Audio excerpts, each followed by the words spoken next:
finished home. We just made it through TSA, and my poor baby was crying.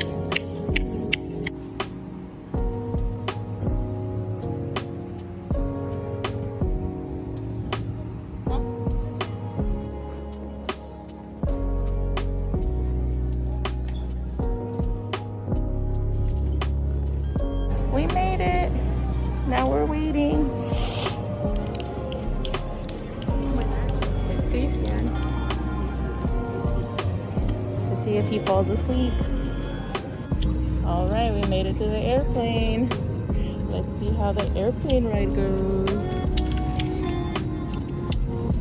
Let me see the little baby.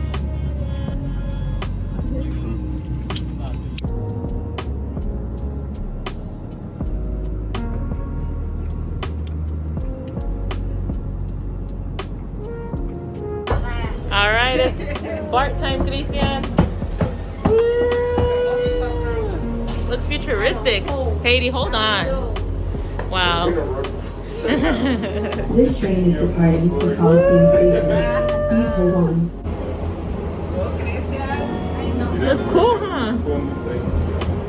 Oh. So we got home early in the morning today. We were out for the weekend visiting family in Oakland. It was a family trip, but we did stay downtown in Oakland. We stayed at a really cool hotel. We were around a bunch of coffee shops. It was really nice. But I wanted to talk to you guys about our experience in the airport. So the only other time Christian has been in a plane was when we went to Seattle. And it's kind of funny, well, not funny, but it's like two experiences in one, because it's going to our destination and then also the experience of coming back. So it's like two plane trips, and both experiences were pretty similar, but had a little bit of a difference in the fact of like how Christian reacted. The only issues I would say are a couple things, and I'll tell you what's kind of helpful as well. In the TSA line, if we were to have to wait in line, that would definitely be an issue for Christian. Christian always wants to be sitting.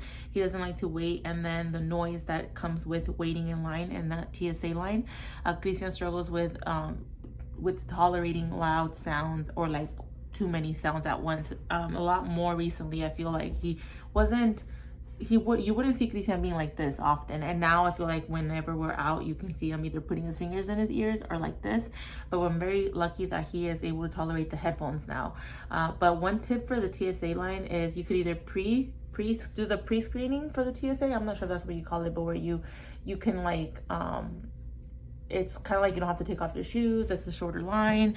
But also for Christian, he does have special needs, so we can go to the disability line.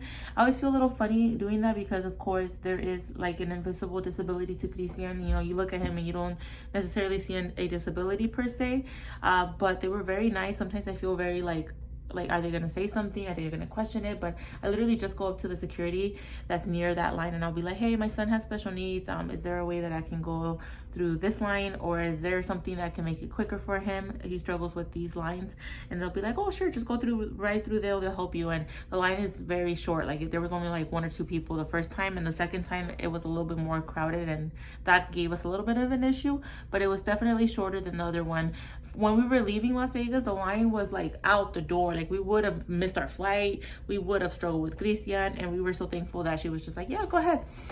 So that was a help. And also the kids under 12, they don't have to go through that motion screen where you have to like get your arms out and like it's a whole thing, and that would freak Christian out. And then in the airplane, I always get a little nervous that, well, two things, that his stimming is gonna affect somebody, because he stims hard and sometimes he'll like hit the front, put his hands in the back of the seat. So I'm always worried about that, and that he'll get really angry or frustrated or just too loud, you know. Even if they're happy sounds, I feel like it could draw people's attention, which I don't care. But also, like when you're in an airplane and too much loudness, nobody wants that, you know. It's really beneficial to have Christian in the middle, so Hugo on one side, myself on the other side, and us like kind of like doing one arm each. So whenever Christian starts stimming too much, we kind of like bring his hands down. If Christian starts patting things, we kind of redirect his arms. In regards to the him being upset, I feel like being prepared in the way of bringing gum, mints, candy, chips, movies. That was all very helpful, especially because it was only an hour flight. But the second time when we were coming back, for some reason we didn't remember that we had all that stuff, and it was just Christian sitting there. And for the most part, he did really well. But towards the end, he was getting not frustrated, but just antsy. You know, like he was done being there, sitting down. So it was just kind of like redirecting him and pulling his hands down, and thankfully we didn't get anybody that was mean, you know. But and both times the middle seat where he was, there was nobody in front of him, so it was just making sure that he wasn't in other people's space with his hands, which it was easy enough. So I would say just making sure you bring something that can entertain them or distract your kids. That would be very helpful.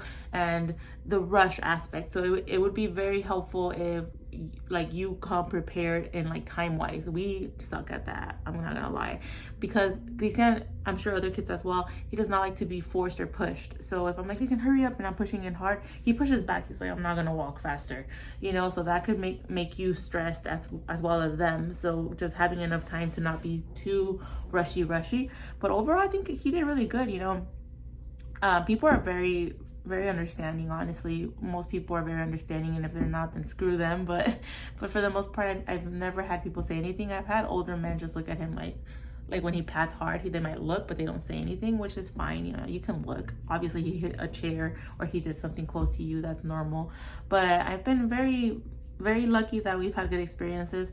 Like the only thing that I'm very scared of is like if he was to get leg pain or some kind of pain or something like that, and he starts like getting like the biting and like aggression because of the pain, that's a different story than behaviors because of sounds or because he's bored.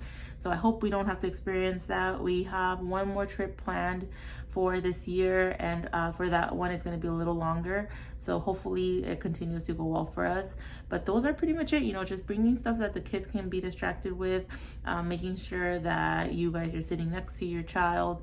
All those things are very beneficial, and noise canceling headphones, if sounds affect your kids, definitely are big help. Even like in Oakland, when we were walking around, a lot of times just in the area itself, walking he does not like, but walking and then bus sounds and honking and all these other things he hates.